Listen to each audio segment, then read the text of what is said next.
Uylarimizni hayhotday qilib qurib qo'ydik va nihoyat gilamga mavzu keldi.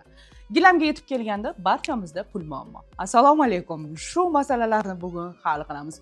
Lyuks gilam savdo markazi sizga zo'r imkoniyatni taqdim qiladi. Endilikda siz bemalol uyingizni hashamdor qilib, to'rt etaj qilib qurib qo'ysangiz ham gilamga kelganda pulingiz muammo bo'lsa, endi bizdan muddatli to'lovga olishingiz mumkin. Ya'ni 10 xona uyingizni to'ldirib solib berdik. Oldindan to'lov qilmaysiz. Fuqarolik pasportingiz bilan savdo markazlarimizga kelasiz va gilamlarni tanlab turib, oyma-oy o'sha asosiy summani 1 yilga bo'lib beramiz. Ya'ni bizda bo'lishi mumkin 6 oy, 9 oy, 12 oygacha olishingiz imkoniyatiga egasiz.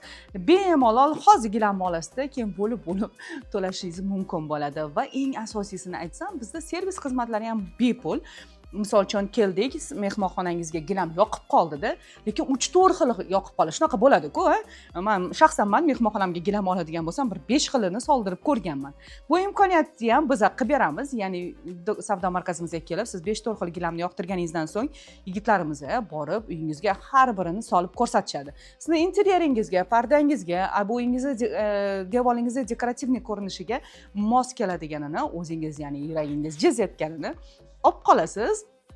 Tanlovingizni biz qo'llab-quvvatlaymiz va bunday masalalarni siz 10 xonalab uy qurgan bo'lsangiz ham har bir xonasida bosh qotirishimiz mumkin bo'ladi. Biz mijozlarimizni o'zimizga yaqin deb bilamiz va sizlar biz uchun do'stimizsiz. Shuning uchun bemalol bir piyola choy tepasida dizaynerlik maslahatlarini ham bemalol yigitlarimiz bilan gaplashishingiz mumkin. Bu xizmatlarimiz mutlaq bepul hisoblanadi. Chunki gilam ayolingizni maslahati bilan xarid qilinadigan uyi dekorativniy qismi hisoblanadi. Chunki erkaklarimiz ishga ketishadi, kechqurun kelishadi. Shu gilamni kechqurun ko'rishadi, yoqasam yo'q. Ayollarimiz asosan mana shu uyda bo'lishadi, shu gilam bilan vaqtlari o'tadi. Shuning uchun ayollaringizni ham savdo markazimizga birga olib kelish yodingizdan chiqmasin. Xohlasangiz ayollarga ayol mutaxassislarimiz ham qarab qo'yish imkoniyati ham bo'ladi. Barcha mijozlarimizni savdo markazimizga tashrif buyurib qoling. Biz yaqinda Toshkent shahrida ham do'konimiz ochiladi. Tez kunlarda inshaalloh duolaringizda eslab turing. Qolgan 12 ta filialimiz hammasi faoliyat ko'rsatmoqda. Andijon, Farg'ona, Namangan va bizda onlayn sotuv ham bor.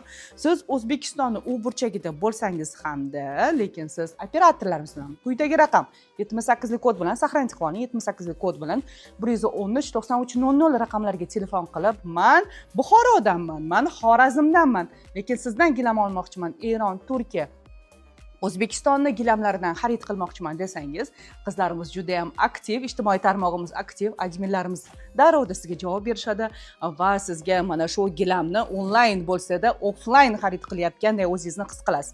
Mutaxassislarimiz siz bilan ijtimoiy tarmoq orqali bog'lanishadi. Har bitta xonadoningizni rasmini yuborasiz bizga. Yigitlarimiz chiroyli qilib, o'zligini maslahatlarini berishadi. Hattoki jonli, mana bunaqa Telegramda bor-ku, yumaloq video qilib, bo'rsini balandligi, ipi, razmerlari siz uyingizga mos keladimi, qanaqa bo'ladi, qaysi plastika, hammasini muhokamasini qilib, ana shu Buxoroga ham bepulga yetkazib beramiz. Bunaqasi faqatgina Lyuks gilamlarida. Bizni O'zbekistonni har qanday burchagida his qilishingizni istaymiz. Shuning uchun bizga obuna bo'lib qo'ying va ushbu videoni uyini qurib qo'yib, to'yini boshlab qo'yib, gilamga kelganda puli muammo bo'layotgan yaqinlaringizga yuborib qo'yish yodingizdan chiqmasin. Biz esa har doimgidek ishdamiz, dam olish kunlarisiz faoliyat ko'rsatamiz. Call centerlarimizdan bog'laning va albatta biza do'konlarga borsangiz ham mana shu call center orqali keldimman desangiz, maxsus chegirmalarimiz ham bor. Barchangizni yaxshi ko'ramiz. Yurakchalarni bosib qo'ysangiz, ko'nglimiz ko'tariladi. Omon bo'ling, keyingi videolarda ko'rishguncha.